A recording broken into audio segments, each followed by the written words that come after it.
Cowabunga! Um, Okay, cool. I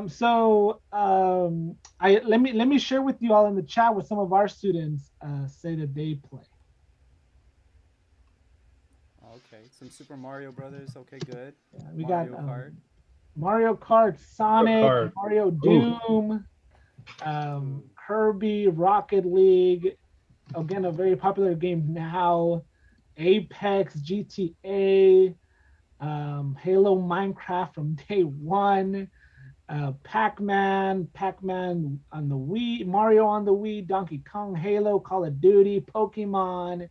Definitely a lot of Mario, Super Mario. I know, right? Danny's like, yes, start recording. I'll start recording. Tony Hawk,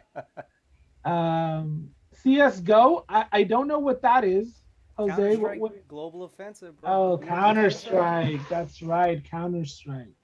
Get him? Did we get him? Oh no! No, we killed somebody. Abuelita. Hey, so it has to be pink. No, I'm kidding. I don't know. I What don't the know, hell it dude. is. I'm dead.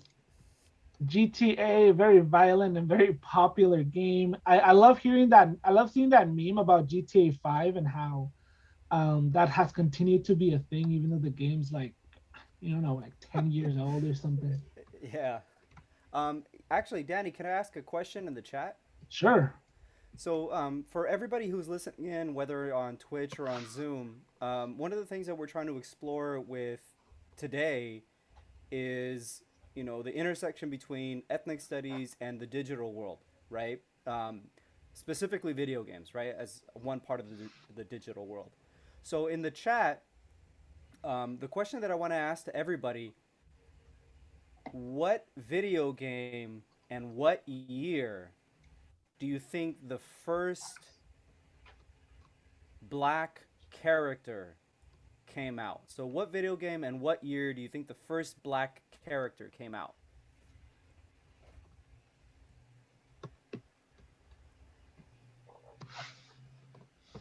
Go ahead and I'm type it in the lost. chat. I have no idea.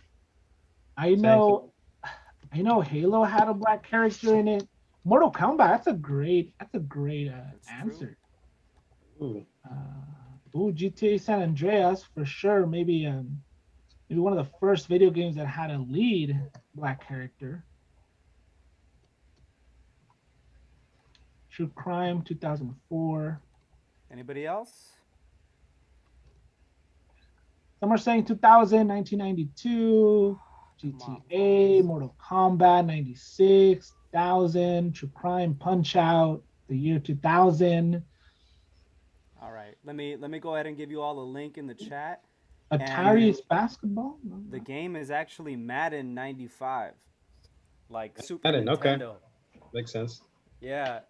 Now the thing about it, for those of you who are interested, there is a documentary on Netflix called High Score, and High Score is actually about like different aspects of the video game genre or like the industry. Oh. Oh, sorry. I didn't mean to do that. What happened? Oh Lost. no! Yeah, we lost. Yeah. Dang it! Yellows is sneaky. All right, Danny. Code's up. All right. Um, I don't see the code. You're a little.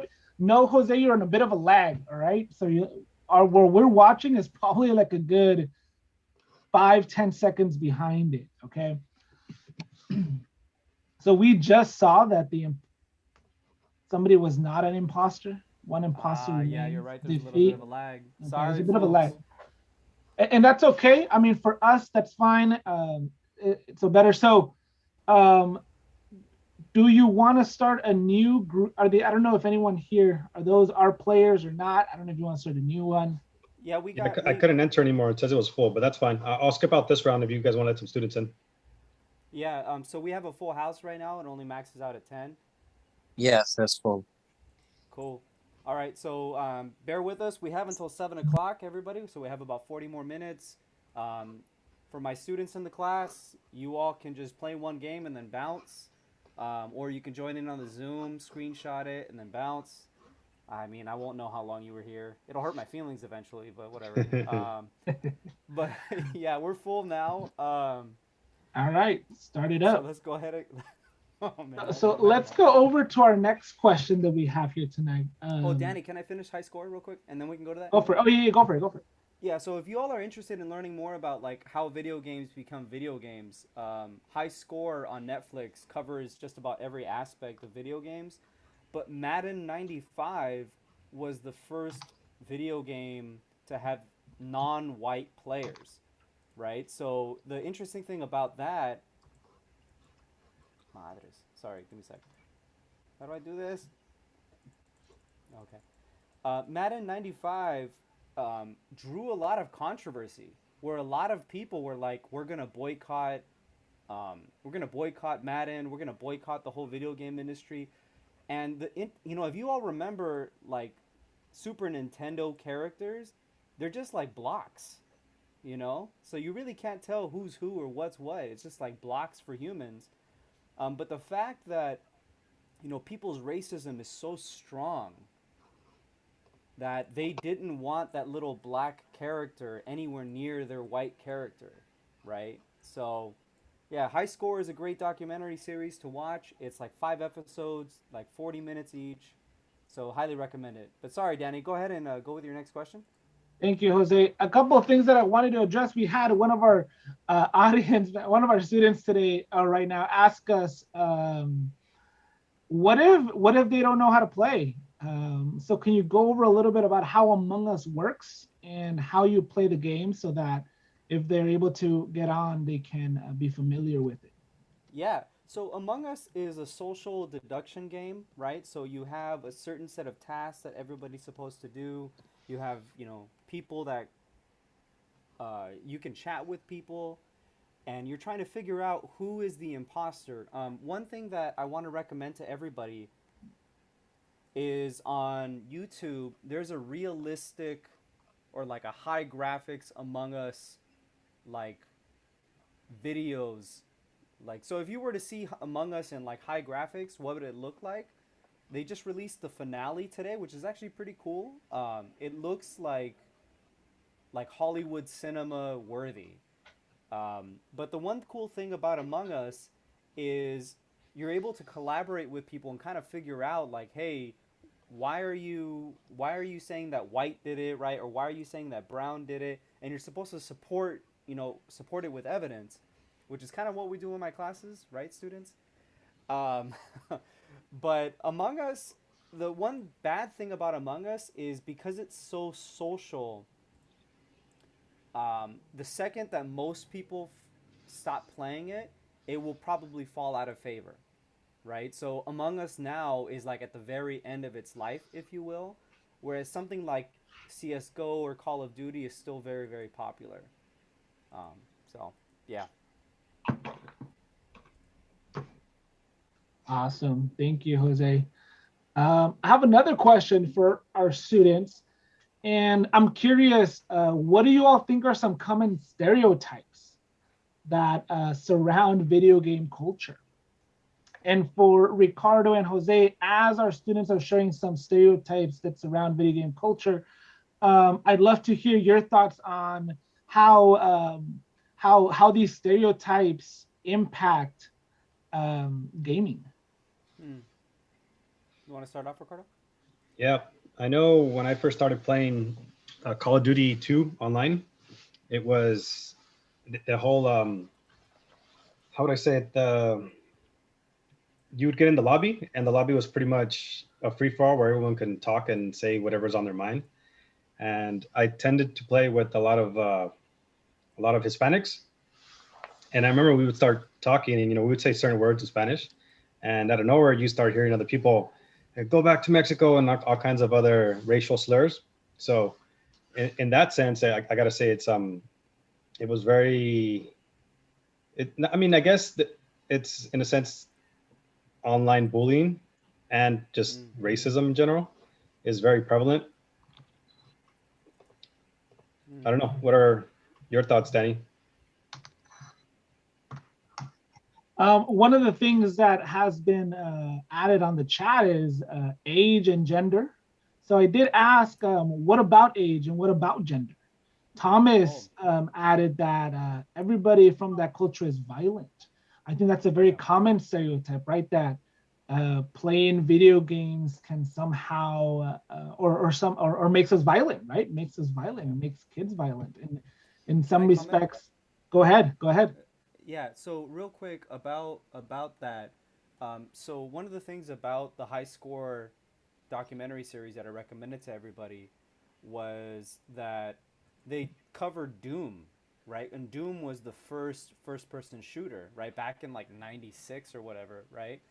But one of the things that's happened since then is, a lot of studies have come out about, violence in video games and all that, and they've never been able to prove a link between the two, right? If there is violence, it's because it pre-existed the video games and it followed you onto your video game, right? The other thing about violent video games, specifically things like Counter-Strike Go or things like that, like shooting games, is you can actually use video games to treat veterans who are suffering from PTSD, because it puts you into the same environment that created your PTSD, but you're in a safe place so that you're able to cope with it.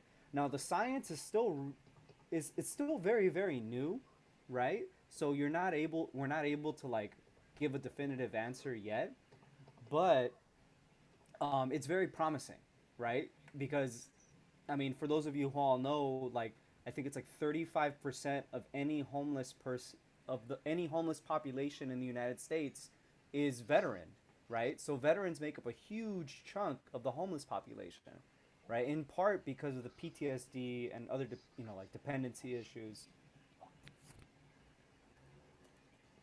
No way. Thank you for sharing, Jose. The chat is blowing up for sure. We've got a lot of great thoughts here from our students. Steve said that some people think video games are for kids and young teens. I think for sure, right? We tend to think that adults who play video games, like something's wrong with them, right? Jason, something's wrong with us, right? That's me right there. Jason said a toxic gaming community. I think that goes back to what Ricardo was saying, right? There are, I think, a lot of demographics within the gaming community that are racist, right? That are misogynistic. And you know what? I don't want to I mean, I guess I would realize when that kind of stuff was happening, as far as the racism, it tended to be a lot of a younger crowd. And I don't know if that's a bit alarming in my eyes, if you think about it, but I don't know, just it's a little odd. And it was never women either, which is another thing. Yeah, I think a lot of it might also have to do with the type of games, right? But as a whole, I think that there's a lot of beauty in the gaming community, and a lot of great things have come up out of the gaming community. Jose and Ricardo, I don't know if you want to touch a little bit upon that. Like, what are some good things that have come out of the gaming community? I can actually comment on that because in preparation for today, my wife and I were talking about what the heck? We were talking about so our daughter is 11, and eventually she's gonna want to get onto online gaming. And if we had a son, we wouldn't have to do this as much. But since we have a daughter who's into gaming, we have to give her the talk like, okay, you're going to encounter people who are going to be mean. You're going to encounter people who are going to be like, oh my God, a girl playing video games? Like, oh my God, right? Like, they're going to freak out. They don't know what to do. And so we're like, okay, if you ever log on to a game and someone's being a creep, they're saying these kinds of things, or asking for this kind of information, just log off and go play a different game, right? And a little, so me and Danny and Ricardo, for those of you who are just joining us, we were talking about how, gaming to this day is still a very classist thing, right? So you need to have the latest console, which could cost like $600, right? You need to have an internet connection. You need to have the time to be able to play, right? So some of my students who are from the Central Valley or Coachella Valley, who are farm workers, they're like, yeah, we don't have time to play video games because we're always working, right? And when I was a kid, or not when I was a kid, when I was younger, it's like I worked 7 days a week right? So how can you play video games, right? So we have to kind of realize that in order to play games, there's a great deal of privilege. In order to play games, you really do. In order to play games equitably, everybody has to have the same kind of console. And so if you're playing on a console, it's a lot more equitable than if you're playing on a PC. Because if you're playing on a PC, you know, the best tech wins. But on a console, everybody has the same tech, right? All PS5s run the same versus not all PCs run the same, right? So within that, you know, we kind of have to think about like what comes next, right? Imagine if all of us were doing remote learning, like at the beginning of quarantine, but we were all playing a game, right? We can walk our character through Cal State Fullerton digitally, and we could just walk to our classes. If you need to go to Admissions and Records to access the website, you walk your character to Admissions and Records in like the video game Cal State Fullerton, and you access all the documents and all that stuff, right? So it's kind of like what comes next, I don't know, but like I've said in my classes, if we don't fix, oh, we got you. Sorry. Oh, my bad. But if we don't fix our problems from the real world, those problems will follow us onto the internet or follow us to a new planet, follow us onto video games. So, yeah. And that's a great perspective there, Jose. Great insight. And I know that I've seen it a lot during you know, these online forums or Reddit, where you know, there's a lot of PC players that will talk down on console players, right? And computer players will be like, you know, that's not true gaming. And I think looking at that through a class perspective gives us, you know, an interesting look into that. I want to talk a little bit more about some of the other things that have been dropped into the chat. We have Aileen, who said that it's male dominated. For sure, that's definitely a stereotype that exists in the gaming community. She also wrote that there's a lot of gamers now, but there's still some backlash. And even Emily wrote under that when a girl enters a lobby with a bunch of guys, it's awkward, and they're surprised when they're good, right, or that they're good. They expect them to suck. Yeah, definitely. Right. There's this expectation, right, that women are not going to be as good as the men in video games. And if I can draw some contrast here, Ricardo. So I know that you're really into soccer and you played soccer, right? So, you know, video gaming is gaming, right? Just in a different way. I'm wondering if you've experienced any sort of sexism in like physical gaming, like in sports. Well, honestly, I would say it's not as prevalent, but then again, you don't see a lot of unless there's joint leagues where both men and women play. But even then, you don't really see it a lot. So it's something about virtual that I think that people have more. I guess they're more willing to voice their opinions. But in actual competition, I don't see it. At least not to that extent, you know, where it's blatant. Yeah. Danny, have you ever seen it? Say again? Have you ever seen, like, in physical sports, have you ever seen sexism play out? Absolutely. You know, I think that I used to play, you know, basketball and volleyball in high school, and it's interesting to sort of see the dynamics of gender play out in both of those two sports. Considering that basketball is a much more like male-dominated sport, right? And even when we look at, you know, the NBA and the WNBA, women or the WNBA isn't as respected, right, as the NBA is. And so I think the same thing right at the high school level. The boys basketball team tends to have a little bit more of that like clout, right? More respect, or it's definitely seen as like that's a space for men and that they can compete very well there, and women can play basketball, and that's period, right? Or girls can play basketball. And then you have the flip side, right, where you have volleyball that tends to be more, girl-oriented, and the dynamics are they're different as well. So I agree. I think that sexism is a big part of gaming. Has a history there. I have another question for our audience here. See, I wrote it down here. I'm curious. How important is representation in video games for you all?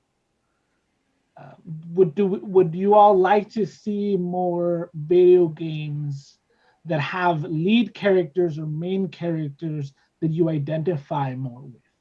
And my question, I bring it up to Ricardo and Jose as well. Do you feel like you gravitate more towards games that you feel you can identify with the character? I'm gonna say in a very insecure way, yes. Just because, like, if you give me the option to create my character in a game, like that fool will look like me, right? Like in some way or another, right? Sure. And I've played a couple games where there was a female protagonist, right? Which wasn't really so much of an issue, but if you gave me the opportunity, I probably, and this is just me being me, right? I would probably make it look like me. Same. Yeah. Go ahead, Ricardo. Sorry. No, I would do the same. I'd make a character look like me more or less. But I mean, to answer your question, then I believe I kind of do. I mean, I haven't played it yet, but I really want to play that Spider-Man with Miles Morales. Oh yeah. Yeah, so that I think that's pretty cool. So, and it's good to see more representation as far as that. I think that's the only one that I can think of that's semi Hispanic. I don't that's a lead character at least. I don't know if there's any other major ones that I can think of. Yeah. The chat is saying, Dimitri is saying that he does, but he doesn't want it to be forced. Jezebel says, not her cup of tea. Abe says, not a must for me. Natasha says it is important for her. Genesis put, I think it's fun to be able to pick characters that look like you. Yeah. Well, you could customize at least. I know. So one instance of that's like a Mass Effect. I don't know if anyone's ever played Mass Effect, but you can pretty much customize your character, make it male or female. Yeah. And you can make him look however you want, even alien, So yeah. I think that's pretty cool when you get that customization option. And on that note, Ricardo, one of the things that I talk about in my classes is I use Mass Effect because I played Mass Effect 2 and Mass Effect 3, and we got you. What's up? Victory, even though most of us died. Whoops. So in Mass Effect, there's a race of aliens called the Asari, right? So can you explain a little bit about the Asari, Ricardo? You know what? It's been years since I played it, man. So you have to refresh my memory. And I played all three of them. So the Asari are the ones that are they look like women, but they're blue skinned. Okay, yeah. And they can pick gender, right? They're able to pick either, or they're genderless for the most part. Yeah, from what I remember, they're genderless. And okay, we're all adults here, right? Let's say in the future, whatever, you hook up with an Asari, right? Depending on what your gender is, your partner who's the Asari will match their gender to best complement you, right? So their idea of gender is more of a construct, right, than as a physical thing. So yeah, and the other thing, on that note, based on the Asari, if any of you have ever played the game Cyberpunk, you're able to customize your character to a T, your genitals and everything. But you can identify as a female and have male genitals, right? And then the way that you play the game,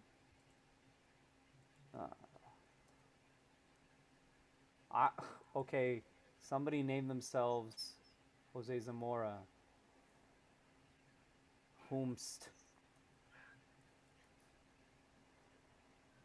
But depending on how you play the game determines like certain outcomes, right?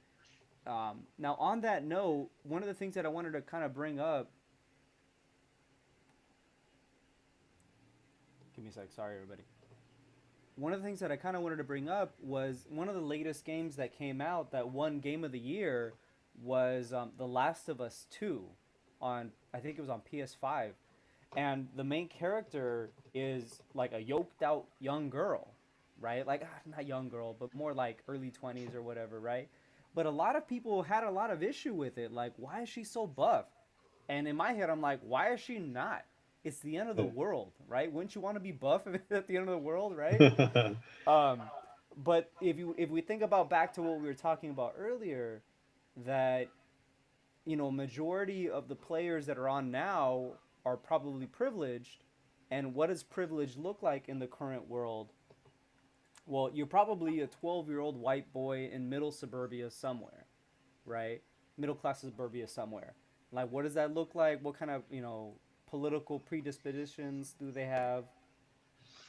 So like, female characters in video games don't have to be attractive, right?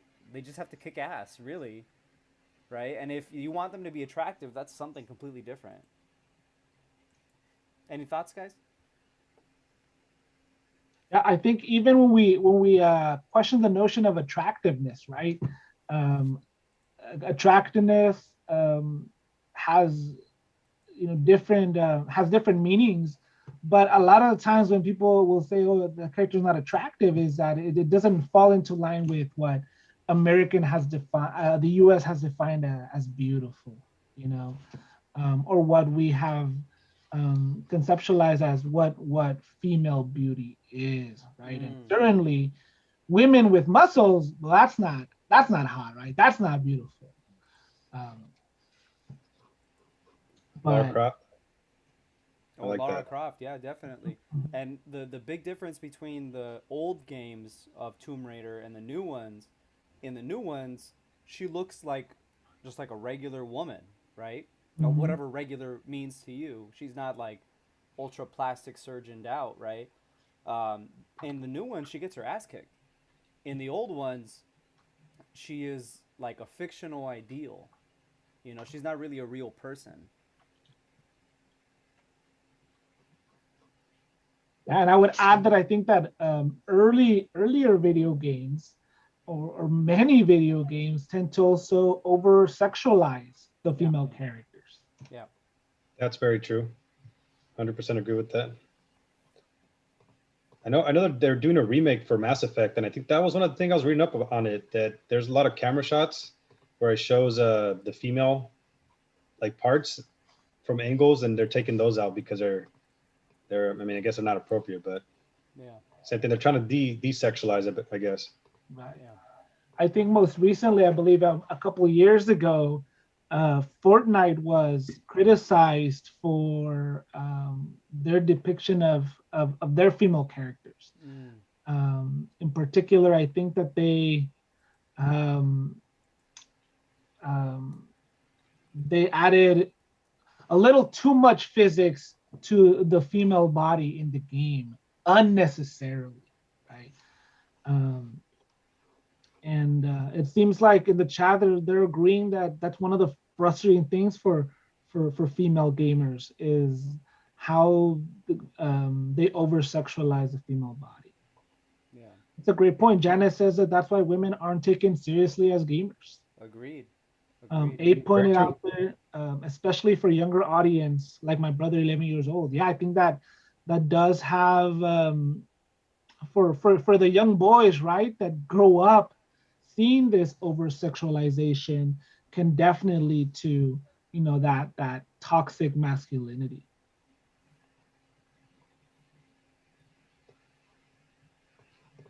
Okay. So I'm curious for all my gamers, all our students here today, what are some changes that you wish would come to video games in the next 10 years? And I asked that to Jose and Ricardo. What would you love to see come to video games in the next 10 years? So for me personally, I think I would like to see more, I don't know how to put it, like more democratizing of just like video games as a whole, right? So it's like you're not only just getting the racist teenager who hates his mom or whatever, right? You're getting a little bit of everybody, right? Um, but yeah, that's just me. Ooh, got you. What about you, Ricardo? Something that I would like to see. I mean, I don't know. My whole stuff always goes back to the whole cheating. I know it's not really, but it's just like there has to be a way to kind of pinpoint that kind of stuff. But Oh, as like far cheating as ability.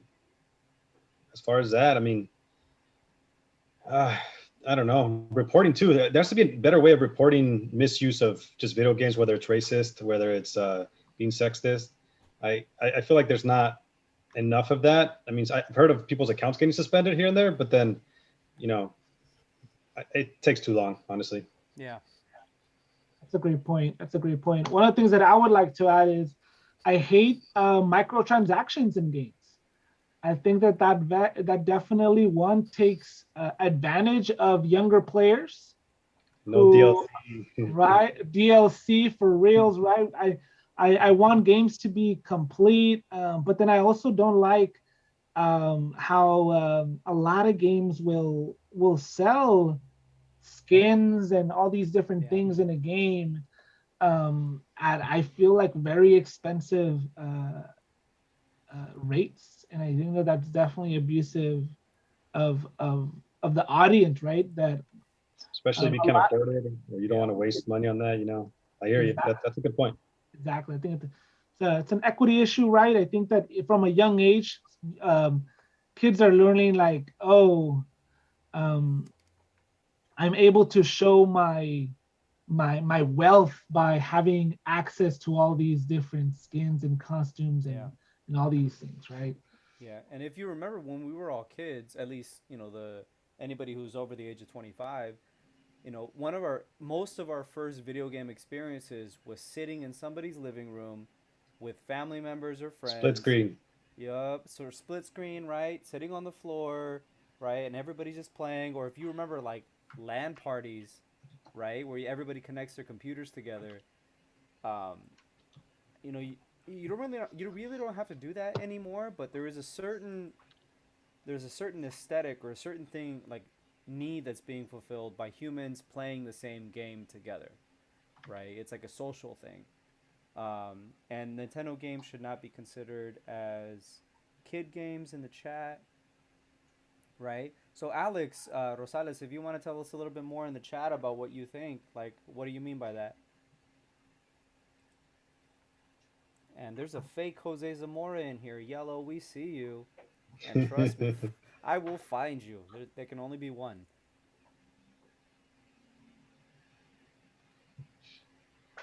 Go ahead, Alex, if you want to type it in the chat. I wanna put out there that Janice put she would like to see normalizing all genders playing. That's something she would like to see changed in Good point. video I mean, games. that's a great point because it's like if somebody's whooping your ass, it doesn't matter what gender they are, right? Right, Yep. right. Point is, you're getting your ass whooped. That's the point. Yup. Yeah, skill. Leslie put on the chat kindness and less violent players. Yeah. Absolutely. I think that there's a lot of aggressive players out there, and I agree. it kind of takes the fun out of it, right? I think So you want to leave the lobby. at least for me, right? Like I want to play video games as a way to de-stress, right? To escape, have fun, not hear people getting mad. Right? I like Abe's comment too. More interacting in a good way, like involving thinking and analyzing. Yeah. A lot of our more popular games are a little bit more straightforward, right? Shoot, kill, shoot, kill. And even those, man, they're really hard to play now. I get into a lobby and it's just, man, it's hard to compete with some people that they're amazingly good at those games. So Yeah, and I actually have a theory about all that. One of the things, so me and Danny and Ricardo, for those of you who aren't aware, we all work at Cal State Fullerton, and we're all trying to engage with students in a different way. And one of the things about video games is that there's still a very, very big stigma about, it's a very sexist, very gender biased stigma where real men or real women, what have you, real people should not be playing video games, right? Real men should be out somewhere else doing something else, right? And if you think about like early video gaming, who did that attract was people who were into computers and people who weren't really accepted into larger. Oh, got you, Janet. 0 imposters remaining. Sorry. We have time for one more game, so we'll start in a bit. But what was I saying? So like the common stereotype about like the video game nerd is like this guy who lives in his parents' basement, who failed at the rest of life, who just plays video games, right? And the thing about that is now, and you might even argue like for all of it, that was never the case, because there are some esports athletes, if you will, or gamers that make more than NFL players. The average NFL player doesn't make that much money. It's only the stars, right? Same with soccer, same with baseball and all that. And if we kind of start changing our definitions of what a man is, right, or what a real man is, then eventually, sorry, give me a sec. Oh, I see you. I think that, we're going to start making some real differences, at least as far as making gaming more equitable. What do you guys think?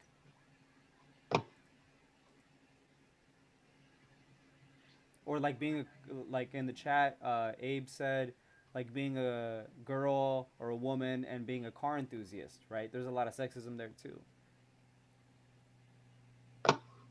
Ricardo, Danny, what do you guys think?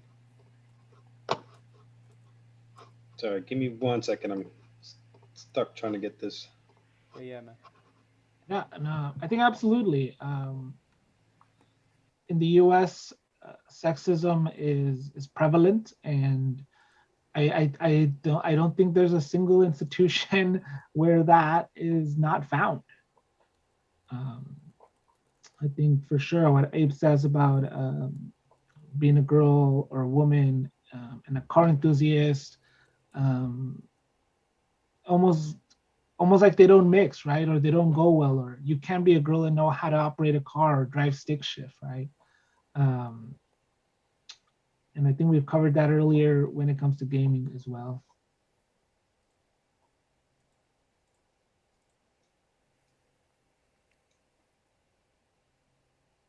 I have another question for our students here today and for Jose and Ricardo. I think one of the biggest, maybe not debates, but biggest maybe verses that I can think of when it comes to video games is single story mode versus multiplayer. What do you all like best? So drop it in the chat. Are you someone that enjoys playing single player story mode, or do you enjoy playing multiplayer? That's a good question. I got some insight on that one.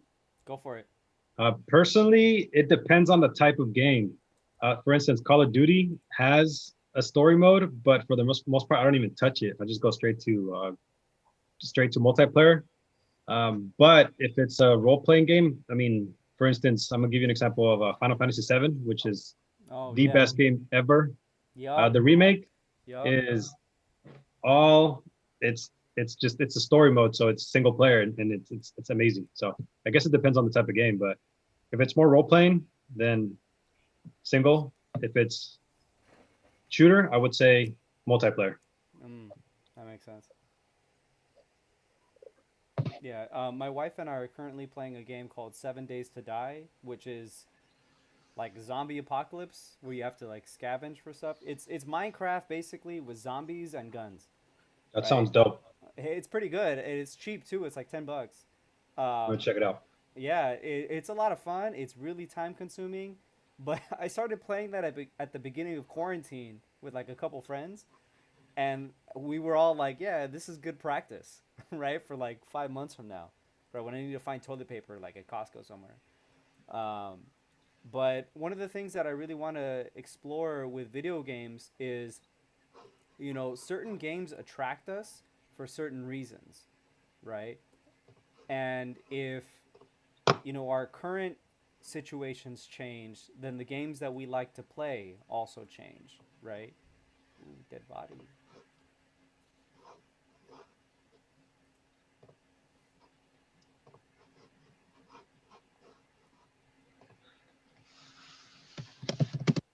Yeah, the chat said a lot of folks on here saying that they enjoy both. They enjoy a good story and playing online. Alma said that they love story mode.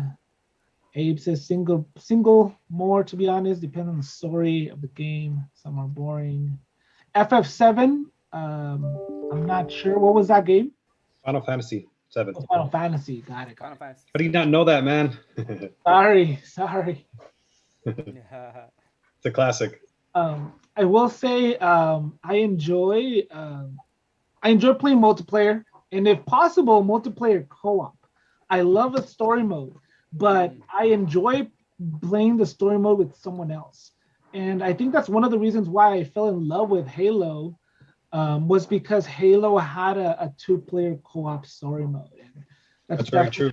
A lot of times bonding with my brother, playing Halo 1, Halo 2, Halo 3, Halo 4. I think Halo 4 had a 4-player co-op story mode. And I think I replayed it about a year ago with my brother and some of my other buddies, and we went through the whole story mode together. And I think video games allow us to bond, whether it's on the couch or online. But I think one of the biggest reasons why I play video games now at 30 is that it allows me to connect with my friends, my brother who, I don't live with my brother, who with a friend of mine who now lives in Texas.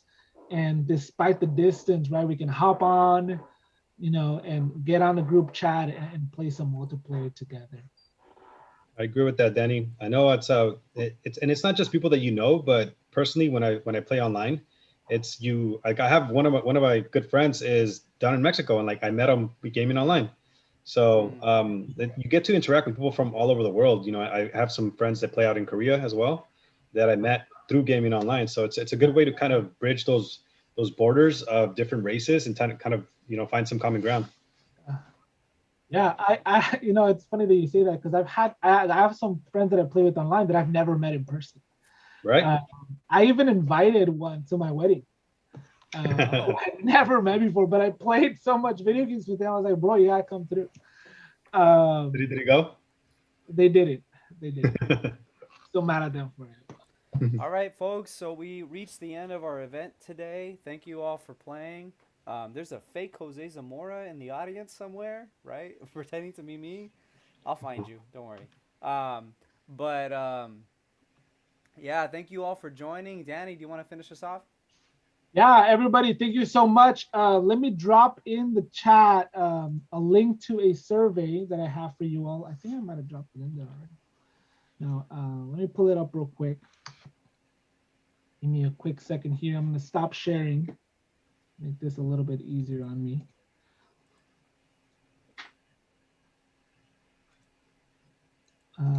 Again, thank you all for joining us this evening. I hope you had fun. I hope you had you learned something today. For everybody that completes the survey below, 3 questions, super easy. It will literally take like 30 seconds. You'll get a chance. You'll be entered into the opportunity drawing where you can get an EOP bottle, and we'll ship it out to you. Jose, Ricardo, thank you so much for joining us today and hosting this game for us. Have a good night, everybody. Enjoy your weekend. And who knows, we might do this again. So stay tuned. Take care. Thank you. Thank you.